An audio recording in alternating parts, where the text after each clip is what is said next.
kuri uyu wa gatatu tariki 28 Mata 2021 Madame Munyenyezi Beatrice uherutse kugezwa mu Rwanda avuye muri Leta Zunze Ubumwe za Amerika yitabye urukiko rw'ibanze rwa Kicukiro kugira ngo atangire kuburana kwifungwa n'ifungurwa ry'agateganyo ku byaha bya jenoside akurikiranyweho. Munyenyezi Beatrice wavutse mu 1970 akurikiranyweho ibyaha birimo kwica nk'icyaha cya jenoside, gucura umugambi wa jenoside, gutegura jenoside, ubufatanyacyaha muri jenoside, kurimbura nk'icyaha kibasiye inyoko muntu ndetse n'ubufatanyacyaha mu busambanyi.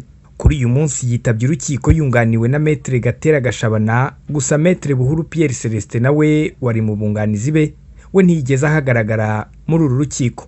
Maître Gatera yabwiye urukiko ko bamenye ko urubanza ruri kuri uyu munsi ku mugoroba wo ku itariki ya 27 Mata 2021 ubwo hari kuwa kabiri w'ejo, ku buryo ngo inyandiko zijyanye n'ikirego atarazishyikiriza uwo yunganira ndetse ngo banahure baganire ku myiregurire ye.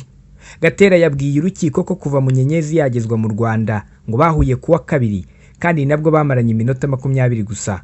Asaba urubanza ko rwashyirwa ku yindi tariki n'umukiriya wagahabwa ibintu byose byamufasha mu kwiregura. Yavuze kandi ko uwo yunganira ngo hari inyandiko yazanye zijyanye na dosiye ye atigeze yemererwa kubona, ndetse ko dosiye ye yaburanishijwe muri Leta Zunze Ubumwe za Amerika mu mabazwa yashinjwaga n'abatangabuhamya bagaragaye muri dosiye y'ubushinjacyaha bw'u Rwanda ariko ntihagaragara isano bifitanye. Gatera yavuze ko bandikiye abamwunganiye muri Leta Zunze Ubumwe za Amerika kugira ngo babashyikirize ibimenyetso bijyanye n'uko yireguye icyo gihe.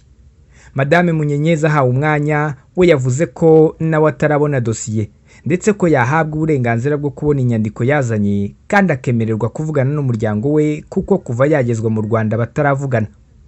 Ubushinjacyaha bwavuze ko ikirego bagishyikirije urukiko ku wa mbere, ariko kuko kumenya dosiye ye ari uburenganzira umuburanyi agenerwa n'amategeko nta kibazo kirimo mu gihe urukiko rwabisuzuma rukemeza indi tariki, hanyuma Munyenyezi akabona umwanya wo kuvugana n'abunganizi be bagategura urubanza.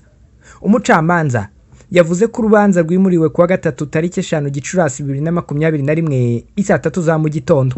Reka nkwibutse ko Munyenyezi yagejejwe mu Rwanda kuwa gatanu tariki 16 Mata 2021 aturutse muri Leta Zunze Ubumwe za Amerika aho yari yarasabye ubuhungiro, ariko nyuma yo kubeshya uruhare rwe muri jenoside yakorewe abatutsi akaza kubwamburwa, ndetse iki cyaha cyo kubeshya yanagifungiwe imyaka 10.